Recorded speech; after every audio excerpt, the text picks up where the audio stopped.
marilah kita bersatu di dalam doa. Kita berdoa. Ya Allah Bapa yang Maha Pengasih, segala puji syukur kami ucapkan kepadamu. Atas anugerah-Mu kami boleh hidup hingga saat ini.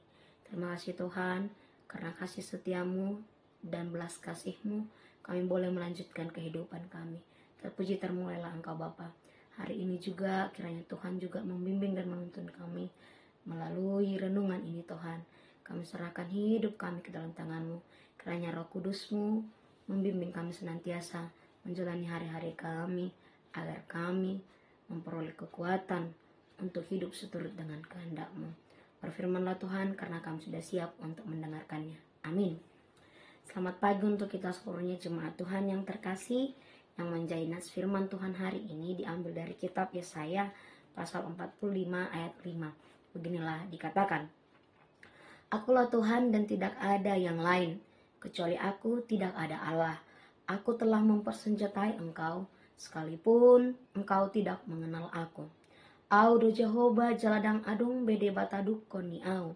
Huhoho sidoho tagan sodita daho dope au. Demikian firman Tuhan.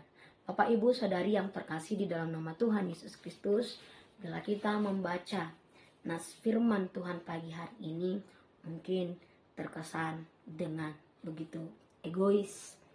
Tetapi dalam hal ini kita diajak untuk melihat mengapa Allah mengatakan demikian. Karena Ia ingin menunjukkan otoritasnya yang mutlak atas kehidupan manusia yang tidak dapat diganggu gugat atau dihambati oleh siapapun. Allah berkuasa penuh dan memiliki hak penuh di dalam hidup kita. Oleh karena itu, Ia mengatakan, Akulah Tuhan dan tidak ada yang lain. Dalam hal ini secara konteksnya kita melihat bagaimana kinerja Allah yang memakai seorang di luar bangsa yang menyembah Allah, yaitu Kores. Allah pakai sebagai perpanjangan tangan Allah yang berasal atau berlatar belakang dari salah satu suku yang tidak mengenal Allah, bahkan tidak menyembah Allah. Allah pakai menjadi mitra Allah. Mungkin hal itu sering membuat kita terheran-heran, sering membuat kita sering bertanya, mengapa yang demikian dipakai? Apakah tidak ada lagi bangsa yang mengenal Allah? Dalam hal inilah kita lihat bahwasannya logika manusia tidak seturut dengan Allah. Logika manusia tidak dapat menghambati kinerja Allah. Apa yang baik menurut kita, ternyata belum tentu yang terbaik menurut Allah. Karena segala pekerjaan Allah ialah misteri Allah semata. Oleh karena itulah Bapak Ibu Saudari yang terkasih dalam nama Tuhan Yesus Kristus, sebagaimana Tuhan telah memanggil, mengurapi, dan memimpin Kores untuk menaklukkan raja-raja dunia, Tuhan sendiri yang memastikan keberhasilan Kores. Padahal pengurapan dalam perjanjian lama ialah penugasan Tuhan kepada umat pilihannya, orang pilihan Allah dari umat Allah untuk jabatan tertentu. Hal ini menunjukkan menjadi salah satu bukti bahwa Allah benar-benar begitu berdaulat dan berkuasa di dalam kehidupan kita. Allah berdaulat untuk memakai siapa saja sebagai mitra Allah, seperti kekuasaannya atas terang dan gelap. Bapak Ibu Saudari yang terkasih di dalam nama Tuhan Yesus Kristus, kemutlakan Allah atas otoritas hidup kita dengan jelas dan lantang Allah katakan, Akulah Tuhan, tidak ada yang lain kecuali Aku, tidak ada yang lain. Dan hal ini sepadan dengan apa yang kita katakan pada titah pertama. Akulah Tuhan. Allah dengan tegas memperlihatkan kedaulatannya. Allah dengan tegas menunjukkan siapa dirinya di tengah-tengah kehidupan kita. Kores yang Allah pakai sebagai perpanjangan tangan Tuhan untuk menunjukkan kebesaran dan kemuliaannya. Dan hal ini seperti yang saya katakan tadi mungkin bertentangan dengan logika kita.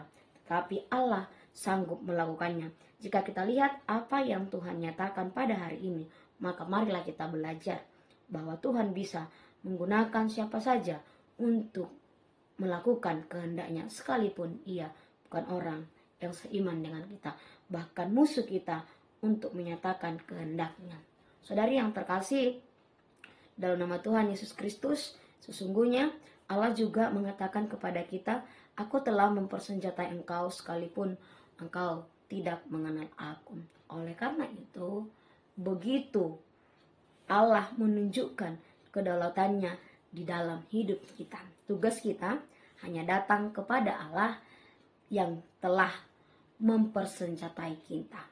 Allah adalah sumber kekuatan kita, dan dialah satu-satunya Allah yang benar-benar berkuasa dan menaklukkan kehidupan bahkan dosa-dosa manusia. Oleh karena itu, Bapak Ibu, marilah kita pagi hari ini mengenal dan lebih memahami siapakah Allah itu dan bagaimana kita memandang Allah di dalam kehidupan kita. Apakah kita seutuhnya sudah datang kepada Allah, atau justru kita menyembah Allah tetapi tidak seutuhnya percaya kepada Allah, melainkan masih tetap memelihara ilah-ilah lain. Ingat, Allah itu adalah Allah yang pencemburu, dan ia memiliki hak mutlak atas kehidupan kita. Allah kita itu adalah Allah yang luar biasa. Semua yang berasal dari Allah baik adanya.